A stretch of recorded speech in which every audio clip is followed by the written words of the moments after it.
Viewers, আসসালামু আলাইকুম। হাতের কাছে থাকা খুবই সাধারণ কিছু উপকরণ দিয়ে ফেসবুক থেকে দেখা খুবই ভাইরাল একটা রেসিপি আজকে ট্রাই করব। তো রেসিপিটা করার জন্য আমার প্রথমে লাগবে হাড় ছাড়া মুরগির বুকের মাংস। এই মাংসটাকে আমি কিমা করে নিয়েছি। এর সাথে লাগবে লবণ, গোলমরিচের গুঁড়া, একটু আদা রসুন বাটা আর কাঁচা পেঁয়াজ। আর ধনেপাতা আর কাঁচামরিচটা এর সঙ্গে দিতে পারলে খুবই ভালো হবে, না দিলে সমস্যা নেই। আর এখানে আমি নিয়েছি বাসমতি চাল। বাসমতি চালটাকে আমি আধা ঘন্টা আগে ভিজিয়ে রেখেছিলাম। এখানে একটা পাতিলে পানি গরম করতে দিয়েছি। এটা মেনলি রাইস কুকারের ভিতরে যে পাতিলটা থাকে সেটা, আর এর উপরে রাইস কুকারের উপরে যে স্টিমারটা থাকে সেটা বসিয়ে দিয়েছি। আপনারা চাইলে যে কোনো পাতিল অথবা এর সাথে যে কোনো স্টিলের ছাকনা ব্যবহার করতে পারেন।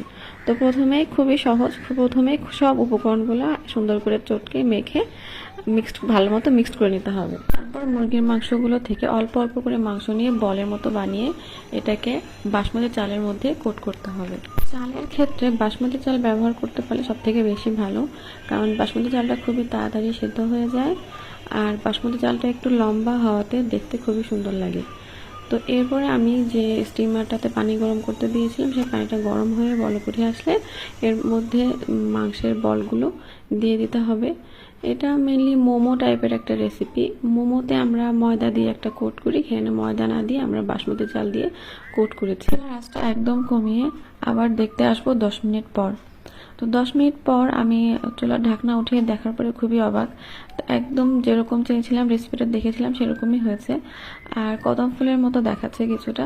আর কদম ফুলের ভিতরে যে হলুদ কালারটা থাকে সেই কালারটা আনার জন্য আমি এর উপরে এখন একটু হলুদের গুঁড়া ছিটিয়ে দিচ্ছি।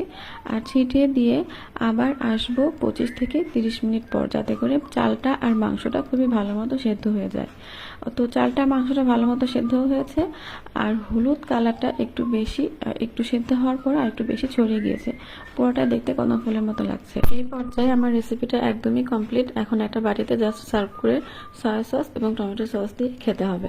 রেসিপির টেস্টের ব্যাপারে যদি বলি, রেসিপির টেস্টটা নর্মালি আমরা যে মোমো খাই সেই মোমোর থেকেও একটু হলেও ভালো ছিল।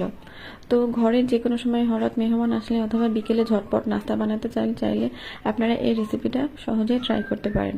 তো এই ছিল আমার আজকের রেসিপি। আমার রেসিপিটা ভালো লাগলে অবশ্যই লাইক দেবেন।